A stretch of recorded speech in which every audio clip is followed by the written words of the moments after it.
Well, if you know me from old when I do TDI engines, I always take the studs out of the engine mountings in order to get it out easier. Because you see, when you've got the bell housing like this and your engine coming in like sort of like this with the stud sticking out, this bit, this stud, hits the engine mount. And the same taking it out, because you can't put the bell housing high enough to clear that stud, so that's your mounting. It's like this, so if you lift your engine up to try and get it out, like, well, you'd be at this side really taking it out, it will catch.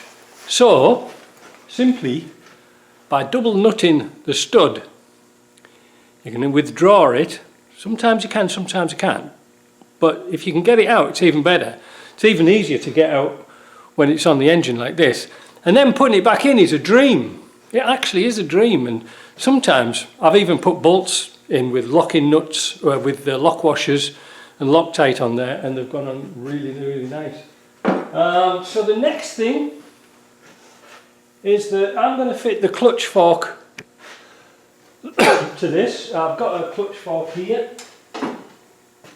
one of mine, available in the shop naturally. It's going to be a bugger to film because there isn't just enough room. I wish you could see in here. I mean, I can put my hands out like this and touch just about everything. I'm going to put that in. I might as well do while we're here, because the thing is, this would have been a customer's old one that was not too bad. So I drill them out and do is put a bush in old arms, if providing the pins are nice and tight.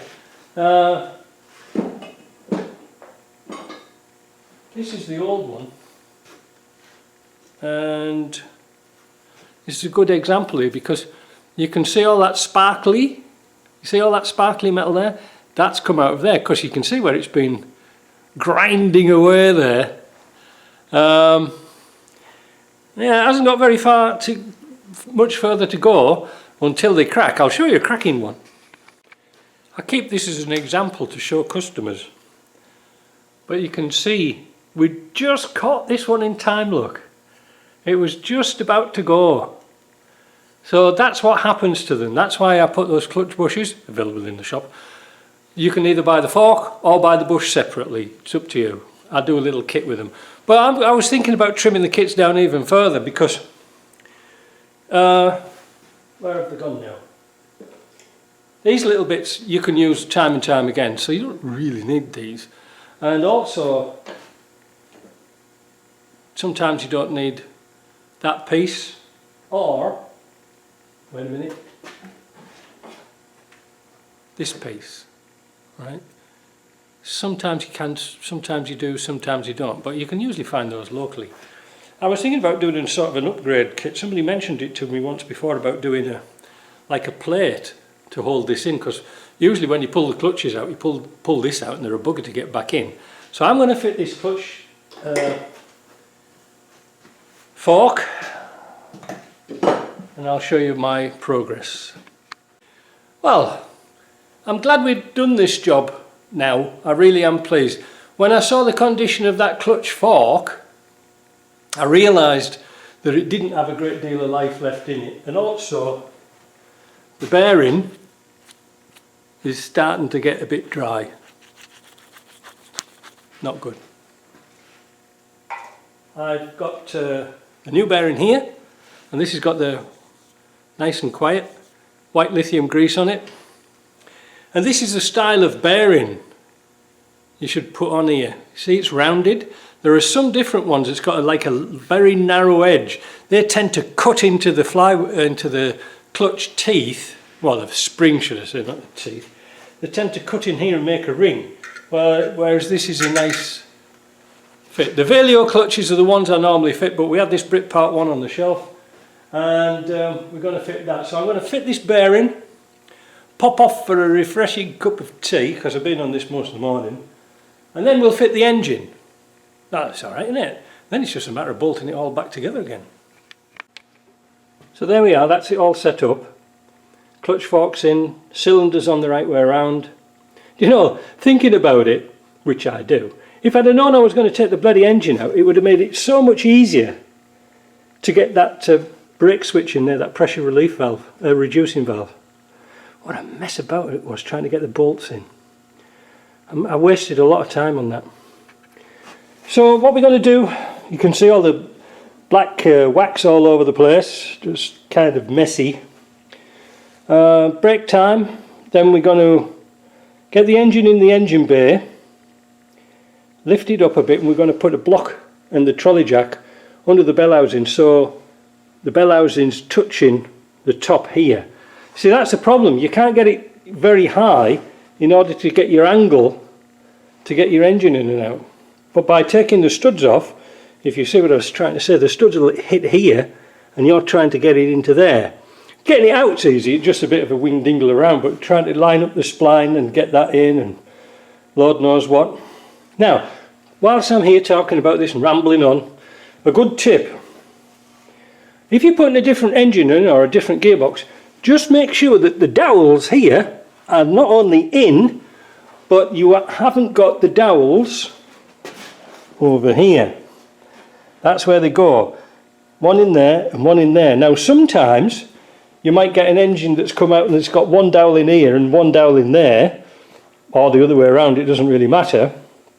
But sometimes you might find you've got a dowel in here and a dowel in the gearbox, in the bell housing, and you struggled on to get your bloody engine in, it won't bolt up because you've got two dowels facing each other down here.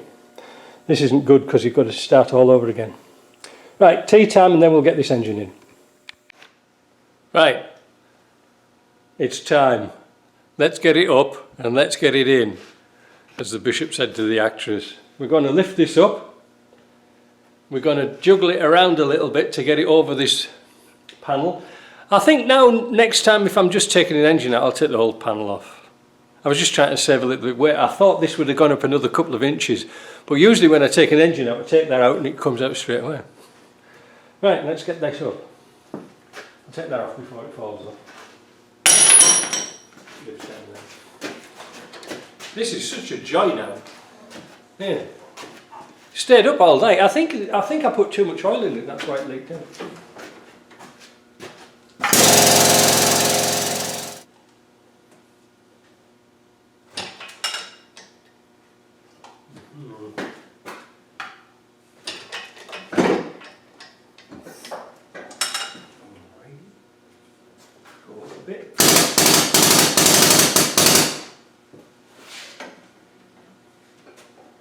Alright. Now we need to put a block. It's very heavy. I didn't realise my lift needs some sort of a needle valve in it to let it down. But never mind, we'll work that out. So what we need to do now is get underneath and lift up with the trolley jack.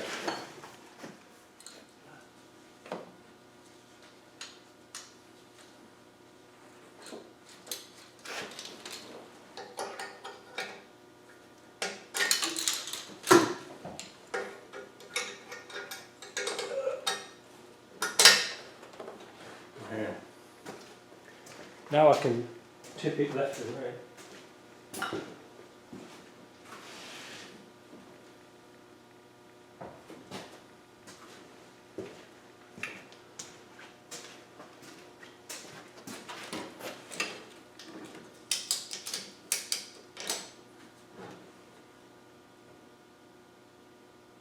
Down at the front.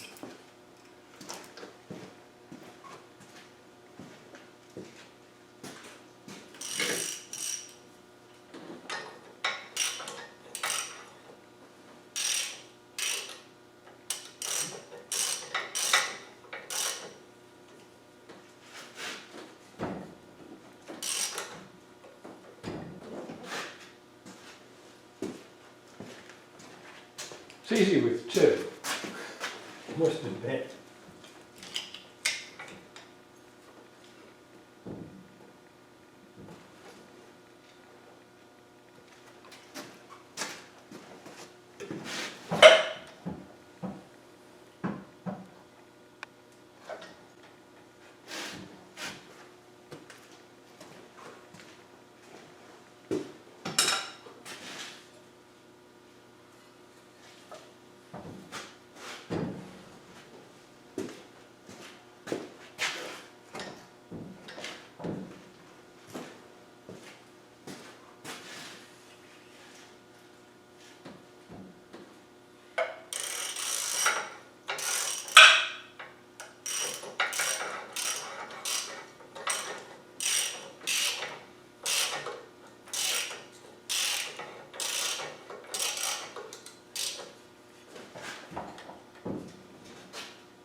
I'm stuck on a bloody nut underneath, aren't I?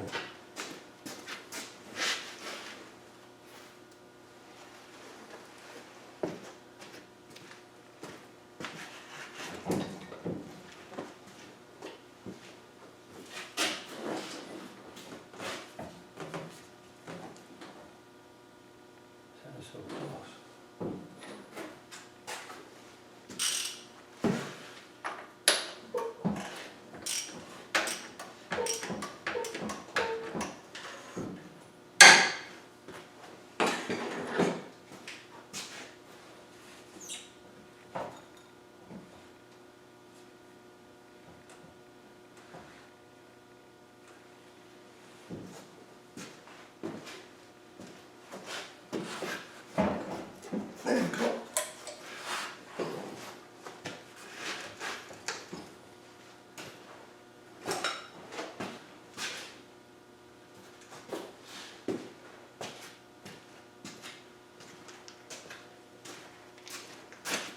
Well, the bolts are in. That's nice. I'm tight at the top and wide at the bottom.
Oh, I'll put it into gear.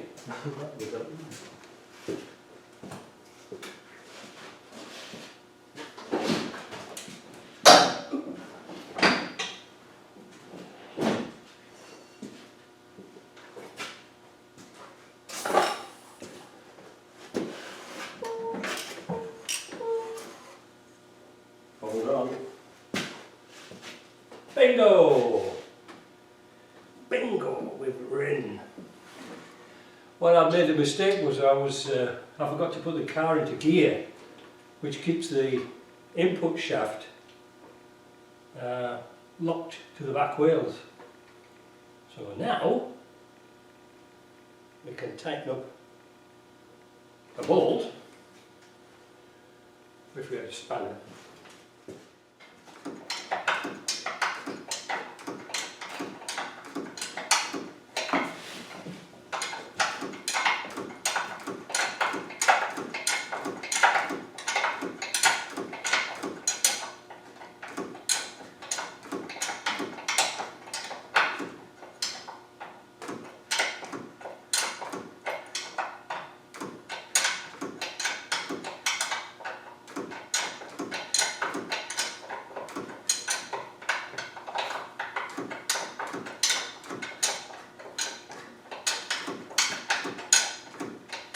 There we go.